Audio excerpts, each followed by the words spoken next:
अस्सलाम वालेकुम। मैं हूं Ahmad Suhail, writer, speaker and life coach. आज हम बात करेंगे कि सम टाइम वालिदैन बच्चों को इस तरह की तरबियत करवा देते हैं, इस तरह की तरबियत कर भी देते हैं कि बच्चे को ये कहा जाता है कि आपने तकसीम नहीं करना, बल्कि आपने जोड़ना है, इकट्ठा करना है, और इकट्ठा करना ही आपकी ज़िंदगी है। तो अब वो जब बीज बना, फिर उसको माहौल मिला, फिर वो बड़ा हुआ और वो दरख्त बना, और फिर जिस तरह का माहौल था, अगर तो वो इस तरह का था कि उसमें रहा जा सकता था बेहतरीन तरीके के साथ, तो फिर तो काम अच्छा हुआ। और अगर वो माहौल ऐसा था कि जिसमें बीज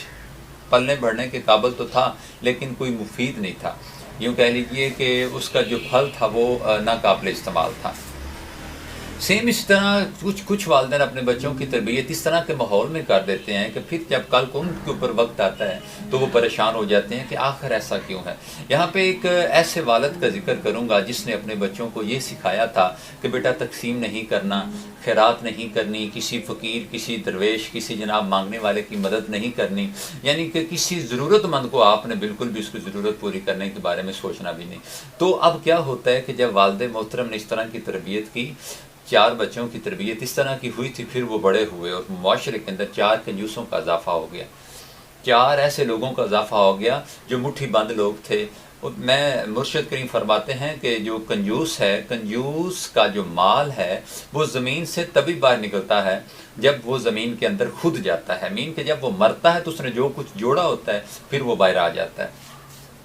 अब उस वालिद मोहतरम ने क्या किया, बच्चों को इस तरह का माहौल दिया, और फिर जब उसका इंतकाल हुआ तो वही 4 बच्चे, वही जनाब जिनको उसने पाला पोसा था, जिनके लिए उसने इतना कुछ किया था, वही आंखें छुपा रहे थे कि अब्बा के ऊपर होने वाला जो खर्चा है वो बड़ा भाई करेगा, बड़ा आंख छुपा रहा था, छोटा करेगा छोटा, यानी कि इस तरह की सूरत हाल बनी थी। और फिर वो खर्चा किसी तीसरे बंदे ने किया, यानी कि किसी रिश्तेदार ने किया। तो अपने बच्चों की तरबियत इस तरह की मत करके जाइएगा। आखिर 100 साल पहले आप नहीं थे, 100 साल बाद आप नहीं होंगे। मीन के ये जो एक सदी का अरसा है, 60-70 साल का जो अरसा है, इसको इस तरह का ना गुजार के जाइए कि कल को लोग आपको भी उसी फरिश्त में शामिल कर दें कि ये माल जोड़ने वाले थे, ये माल तकसीम करने वाले नहीं थे। अल्लाह का कुरान कहता है कि मेरे साथ कारोबार कीजिए, मेरे साथ तजारत कीजिए, आप मुझे मेरी राह में 1 देंगे, मैं आपको 7 दूंगा, और फिर वो 700 गुना के बराबर होगा। तो अब क्या होता है कि वो जिस तरह की तरबियत की, और कल को जब अपने पे वक्त आया तो फिर जनाब क्या होता है कि कफन दफन तक भी बच्चा लगाने को तैयार नहीं होता। मैं ये कहूँगा, मेरी ये राय है कि अपने बच्चों को आज ही से क़िरात करना सिखाइए। अगर आप उनको आप अपने अभी से, अगर आप अभी से ये काम करते हैं, अपने बच्चों की तरबियत इस तरह करते हैं कि अगर आप उनको 10 रुपये देते हैं तो 10 में से उनके माइंड में ये बैठा दें कि बेटा ये जो 5 हैं, ये जो 10 हैं, 10 में से 2 उनके हैं। आपकी क्लास में, आपके इर्द गिर्द में, दाएँ बाएँ जहाँ भी आप जाओगे, बेटा 2 रुपये आपने अल्लाह के नाम पर आज किसी को दे देने। अगर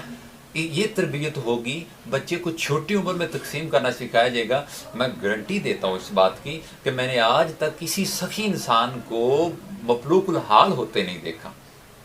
जो अल्लाह के साथ तजारत करते हैं, अल्लाह उनको हमारी सोच से ज़्यादा देता है। आज ही से अपने बच्चों को ये सिखाइए। अच्छा ना, जिस घर से सदका निकलता है ना, फिर उस घर में आफत मुसीबत नहीं आती, और अगर वो आए भी तो वो जल्दी निकल जाती है। अपने बच्चों से ये जो हमारे पास ये जो अल्लाह ने हमारे साथ मखलूक पैदा की है ना, परिंदे हैं, चरिंदे हैं, ये कीड़े मकोड़े हैं, ठीक है ना, इनको यानी किसी बड़े मैदान में जाइए, वहाँ पे जाकर उनको वो जो दाना होता है, चावल ले जाएं, बाजरा ले जाएं, कुछ इस तरह की चीज़ ले जाएं, अपने बच्चे को भी साथ ले जाएं, और उसको ये क्या है, ये एक ब्रेन वॉशिंग हो रही है, ये तरबियत हो रही है। अब जब आप उसको साथ लेके उससे बोलें कि बेटा ये जो दाना है ना, आपने इन कीड़ों को डालना है, उसके माइंड में आ जाएगा कि यार मेरा अब्बा बड़ा कमाल का है, मेरा भाई बड़ा कमाल का है। ये आपने क्या करना है कि उनको तैयार करना है। जब आप उनको तैयार करेंगे तो फिर आपके बाद ये सिलसिला चलता रहेगा। अब जिस घर से इस तरह का सदका खैरात निकलती है, वहाँ पे मुसीबत, परेशानी, दुख, तकलीफ़ अगर कुछ है तो मैं दावा करता हूँ कि वो इंशाल्लाह बहुत जल्द ये आप उससे निजात पा लेंगे। फिर ये चिड़ियाँ होती हैं, ठीक है जी, कौवे हैं, परिंदे हैं, यानी कि ये उड़ने वाले जो हैं, छतों पे बैठते हैं। मौसम आजकल गर्मी का चल रहा है, अपने छत पे दाना डालिए, الحمدللہ میری ماں نے میری تربیت ایسی کی ہوئی ہے، میرے والد نے ہماری تربیت ایسی کی ہے کہ ہم آج بھی عرصہ دراز سے ہمارے گھر کی چھت کے اوپر ہم چھوٹے چھوٹے یہ جو روٹی کے چھوٹے چھوٹے ٹکڑے کر کے چھت پہ ڈال دیتے ہیں، وہاں پہ چڑیاں آتی ہیں، کوے آتے ہیں، اتنا کچھ آتا ہے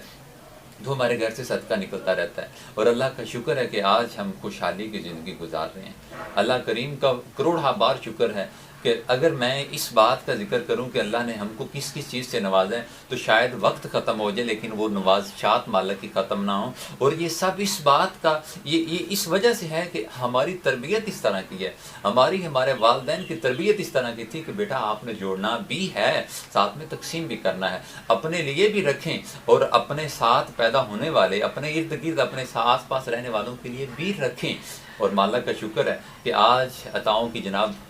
بارشیں ہو چکی ہیں، اور انشاءاللہ یہ ہوتی رہیں گی۔ تو بات کرنے کا مقصد یہ تھا کہ جب اللہ کی راہ میں دیا جاتا ہے، جب اس کی مخلوق کی خدمت کی جاتی ہے تو پھر وہ کم نہیں ہوتا۔ اور پھر ایک اور بات کروں گا کہ اگر آپ کے ارد گرد آپ کسی جگہ پہ شاپنگ کر رہے ہیں، کچھ لین دین کر رہے ہیں، اور آپ دیکھتے ہیں کہ کسی کے ساتھ 150 کی کمی ہے کسی کو، تو اس کی وہ کمی پوری کر دیجئے اور اس کو محسوس نہ کروائیے۔ آپ کے 150 سے اگر کسی کا کام ہوتا ہے تو کر دیں، یقین جانیں اس سے بڑی نیکی، اس سے بڑا صدقہ میری نظر میں اور کوئی نہیں ہے کہ کسی اصل مستحق کی آپ ضرورت پوری کر دیتے ہیں، تو یہ بہت بڑی نیکی ہے، یہ بہت بڑی نماز ہے، یہ بہت بڑی عبادت ہے۔ کام آئیے، جو کام آتا ہے پھر مالک اس کے کام آتا ہے۔ اگر آپ کسی کی زندگی میں آسانی پیدا کرتے ہیں، مالک آپ کی زندگی میں آسانی پیدا کرے گا۔ کسی کے ساتھ آج اچھا سلوک کرتے ہیں، مرنے سے پہلے آپ وہ سلوک پا کے جائیں گے، اور اگر آپ کو نہیں ملتا تو میں اس چیز کا شاہد ہوں کہ آپ کو وہ آپ کے اچھے کیے کا صلہ ضرور ملے گا۔ آج سوسائٹی میں ایسے لوگوں کی کمی نہیں ہے جو یہ کر رہے ہیں، اور سوسائٹی میں ایسے لوگوں کی کمی بھی نہیں ہے جو یہ نہیں کر رہے۔ تو لہٰذا اپنے بچوں کی اس طرح کی تربیت کیجئے، ان کو آج ہی قائل کیجئے، ان کو مائل کیجئے کہ بیٹا آپ کے پاس جو کچھ ہے، اور آپ کے پاس بھی جو کچھ ہے، آپ مین کے والدین اور بچے مالک کی راہ میں تقسیم کرنا شروع کریں۔ آپ مالک کے راستے میں تقسیم کرنا شروع کریں گے، مالک آپ کو آپ کی سوچ سے زیادہ نوازے گا۔ دعاؤں میں یاد رکھیے گا، انشاءاللہ